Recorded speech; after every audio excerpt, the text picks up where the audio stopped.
Uno de mis salmos preferidos es el Salmo 91, y hay una parte del Salmo 91 que me gusta que dice: pues a sus ángeles mandará cerca de ti para que te guarden y te cuiden en todos tus caminos. El día de hoy estaba trabajando, estaba haciendo diferentes mandados, y cuando me dirigí hacia la casa, ya para cambiarme para venir a la iglesia, tenía el vidrio bien empañado, y entonces presioné el botón para desempañar el vidrio del frente del carro, y en cuestión de 5 segundos se me puso completamente nublado, así al 100%. Yo iba viajando a 70 millas por hora más o menos en el highway, y me asusté. Bajé el vidrio inmediato porque no miraba absolutamente nada enfrente de mí. Y bajé el vidrio, saqué la cabeza para ver de frente, saqué la mano, y creo que el aire de afuera hizo que se quitara el vidrio.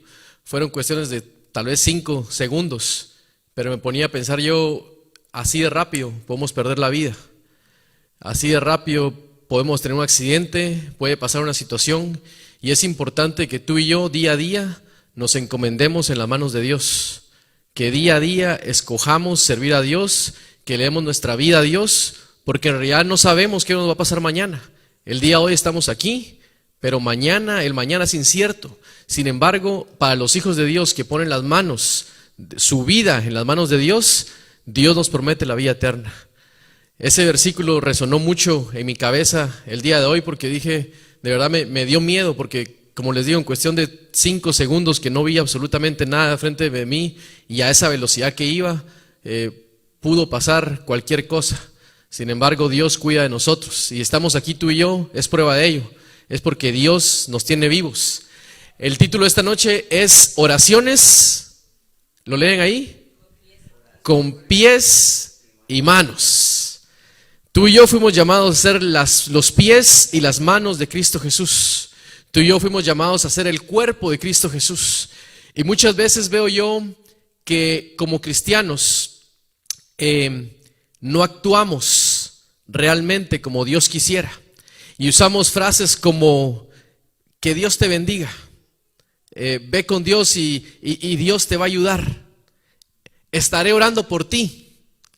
Pero te voy a hacer una pregunta en esta noche: si está en tus manos hacer algo más por tu hermano, ¿por qué nos quedamos en solo la palabra, decirle que Dios te bendiga, estaré orando por ti?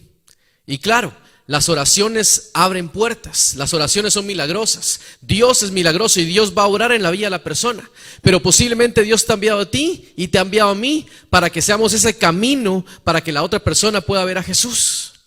Y muchas veces nos quedamos, ¿verdad? Y venimos a la iglesia con ganas de recibir, bueno, queremos las bendiciones de Dios, y pedimos y pedimos y pedimos, pero no estamos dispuestos a dar. ¿Y cuántas cosas Dios te ha dado en la vida para que nosotros demos? Por eso se me hace a mí difícil cuando me invitan a un lugar a predicar decir que no, porque yo digo, es tan poco lo que yo puedo hacer para devolverle a Jesús algo tan poquito de lo mucho que me ha dado, que lo menos que puedo hacer es compartir el amor de Dios. Lo menos que puedo hacer es compartir de que Dios cambió mi vida, y que así como cambió mi vida puede cambiar tu vida, de que así como me levantó a mí te puede levantar a ti, de que así como me ha ayudado a mí te puede ayudar a ti, y es lo mínimo que tú y yo podemos hacer. Por eso dice la palabra de Dios que hemos sido llamados a ser la luz del mundo. Sin embargo, muchas veces no nos comportamos como luz allá afuera. Por eso el título de esta noche es Oraciones con pies y manos, para invitarlos a que tú y yo seamos esas pies y esas manos que Jesús quiere. Los voy a invitar a que abran sus Biblias en Lucas capítulo 10, una historia muy conocida por todos nosotros. Lucas capítulo 10, versículo 25. Lucas capítulo 10, versículo 25 dice: entonces un intérprete de la ley se levantó y le dijo a Jesús para probarlo: Maestro, ¿haciendo qué cosa heredaré la vida eterna? Voy a hacer una pausa aquí. Dice que un intérprete de la ley le dijo: ¿haciendo qué voy a heredar la vida eterna? Y es una pregunta que posiblemente tú te has hecho, y yo también me he hecho. ¿Qué tengo que hacer para heredar la vida eterna? ¿Cómo le hago para ganarme el cielo? ¿Cómo le hago para estar más cerca de Dios? Es una pregunta válida. Noten el versículo 26 lo que respondió Jesús. Dice, Él le dijo, ¿qué está escrito en la ley? ¿Cómo es que tú lo lees? Y aquella persona respondió y dijo, amarás al Señor tu Dios con todo, ¿qué dice? Con todo tu corazón, con toda tu alma y con todas tus fuerzas y con toda tu mente. Y a tu prójimo como a ti mismo. Voy a hacer otra pausa aquí. Todos sabemos de que los 10 mandamientos se dividen en 2, dijo Dios. 1, amarás a Dios con todo tu corazón, con toda tu mente, con todo tu ser. Y amarás a tu prójimo como a ti mismo. Ahora bien, el sermón pasado que yo prediqué, hablé sobre la gracia de Dios. Y hay una cosa que no podemos separar en la Biblia. La gracia de Dios va de la mano del carácter de Dios, que es la ley de Dios. No podemos separar el uno del otro.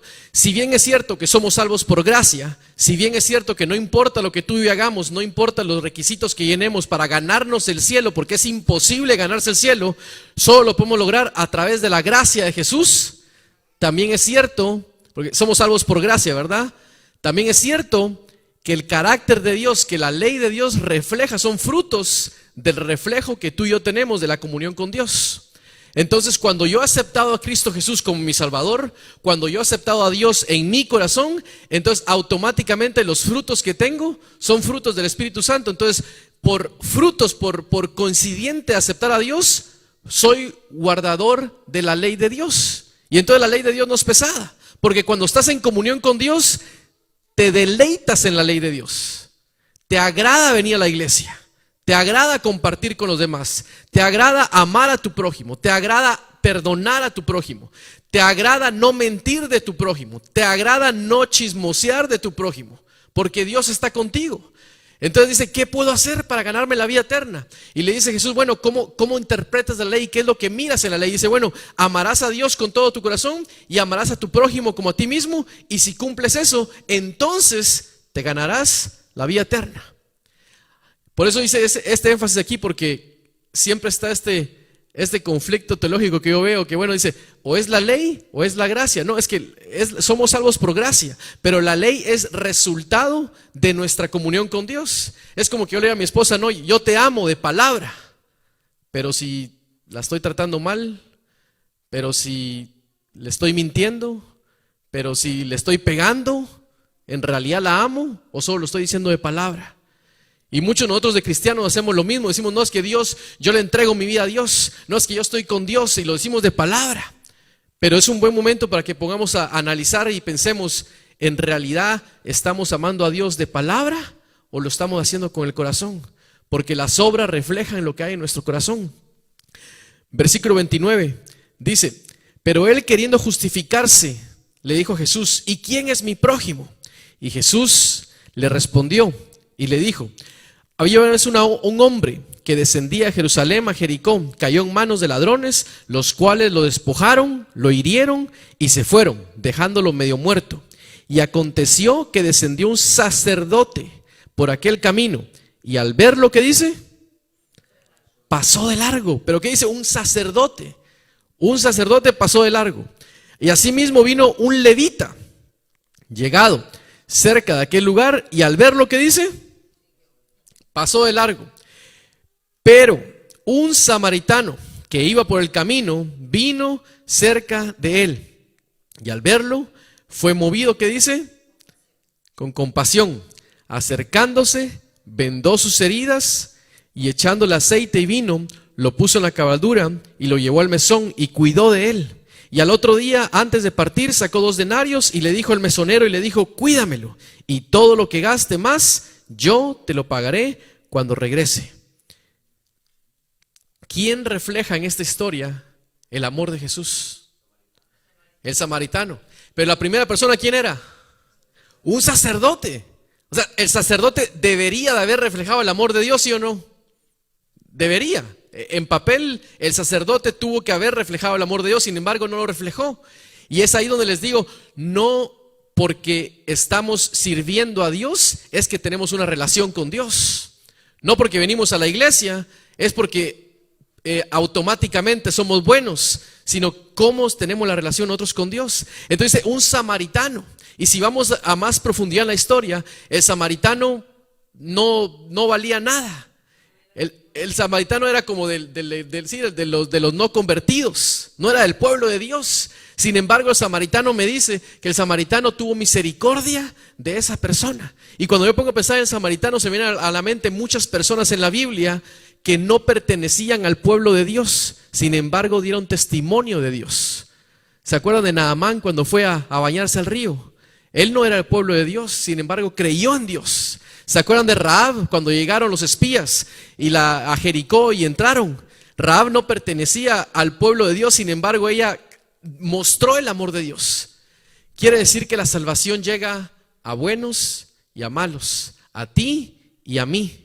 Y depende de nosotros el decirle a Dios que sí queremos que esté con nosotros o decirle que no.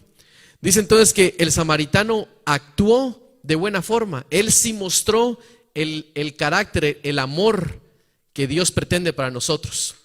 Santiago 2, 15 al 17 dice: y si un hermano o una hermana están desnudos y tienen necesidad del mantenimiento de cada día, y alguno de vosotros le dice: id en paz, calentados y saciados, pero no le dais las cosas que son necesarias para el cuerpo, ¿de qué os aprovecha? ¿Saben? No tenemos que ir tan lejos para pensar quién tiene necesidad en nosotros. Aquí en la noche, el día de hoy posiblemente, hay personas que tienen necesidad, que están sentadas en estas bancas. Aquí en la noche, a la par tuya, posiblemente, hay alguna persona que se siente triste, que tiene necesidad de que alguien le hable el amor de Dios, que tiene necesidad de que alguien ore por esa persona, que tiene necesidad de que alguien lo abrace, que tiene necesidad de que alguien lo escuche, que tienen hambre. Me pongo a pensar muchas veces en esto porque digo, hacemos eventos y hacemos situaciones, programas para ir e evangelizar a las personas allá afuera, y está perfecto, porque allá afuera todo el mundo tiene que escuchar del amor de Dios. Pero ¿qué está pasando con nosotros aquí? ¿Qué está pasando con mi hermano a la par? ¿Qué está pasando con mi hermana que tiene necesidad?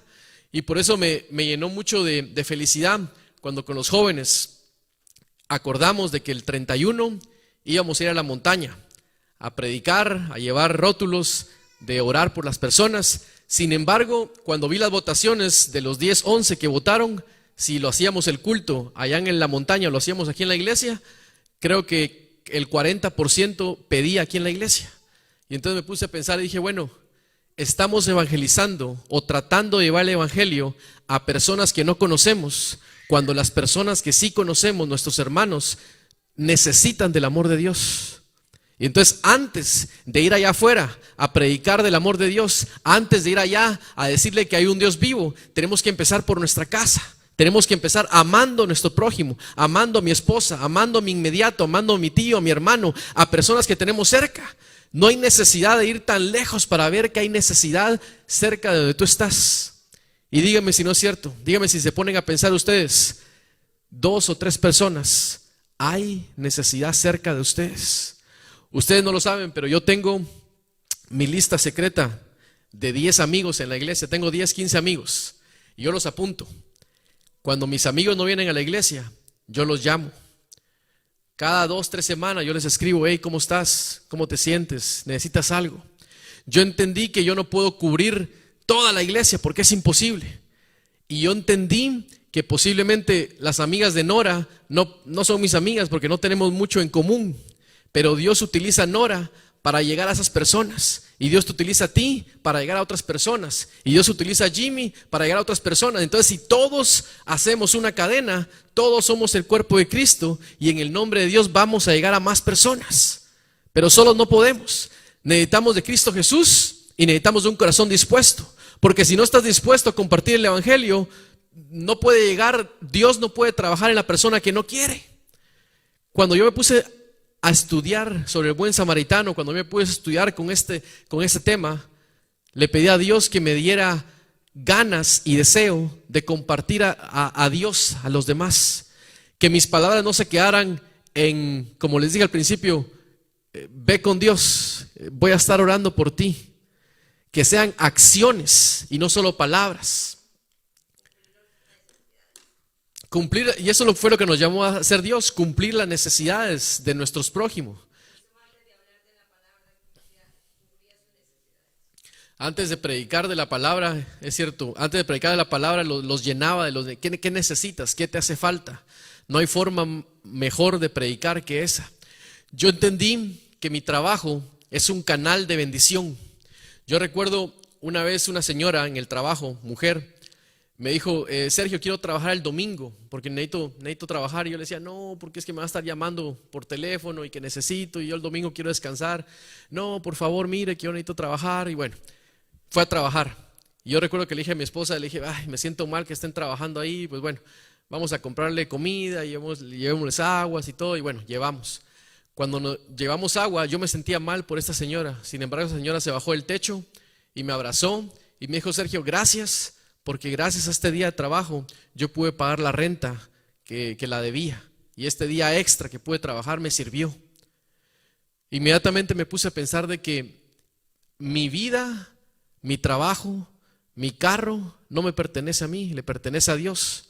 Todo lo que tenemos tú y yo es instrumentos que Dios ha puesto en nuestras manos para que otras personas sean de bendición. Pero ahora te pregunto, ¿de qué te está sirviendo el carro que tienes si posiblemente no estás llevando a nadie a los pies de Dios? ¿De qué te está sirviendo el trabajo que tienes si posiblemente no estás sacando para ayudar a las demás personas? ¿De qué te está sirviendo los talentos que tienes si posiblemente no haces nada con esos talentos? Y la palabra de Dios dice que Dios te va a dar en la medida que tú des. Mientras más demos al prójimo, mientras más ayudemos al prójimo, más te va a dar. Y dígame si no es cierto, no hay nada más rico, no hay nada más bello que dar a los demás. Dice, es mejor dar que recibir, y es cierto, no hay felicidad más grande que dar a los demás.